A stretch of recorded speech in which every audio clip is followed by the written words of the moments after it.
ಆತ್ಮೀಯ H16 news ವೀಕ್ಷಕರೇ, ನಾನು ನಿಮ್ಮ ಎಂ ಆಯುತ ಮಲ್ಲಪ್ಪ ಜೋತ ಅವರು. ಈಗಾಗಲೇ ಪಂಚಪೀಠಾಧೀಶ್ವರರು ಸ್ಪಷ್ಟವಾಗಿ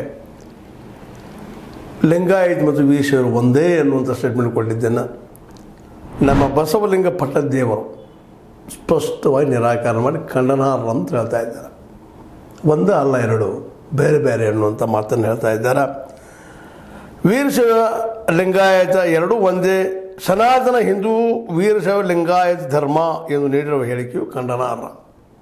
ನಾವು ಒಪ್ಪುವುದಿಲ್ಲ.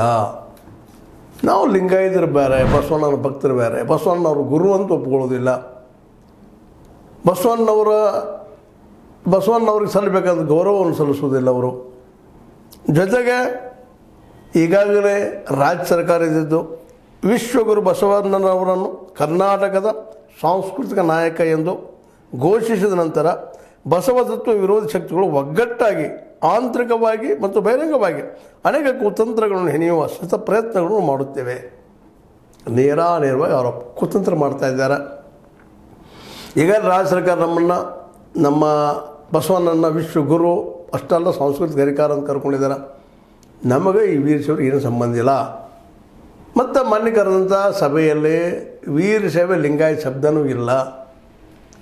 ಹೀಗಾಗಿ ಅವ್ರ ಜೊತೆ ನಮ್ಮ ಹೊಂದಾಣಿಕೆ ಇಲ್ಲ.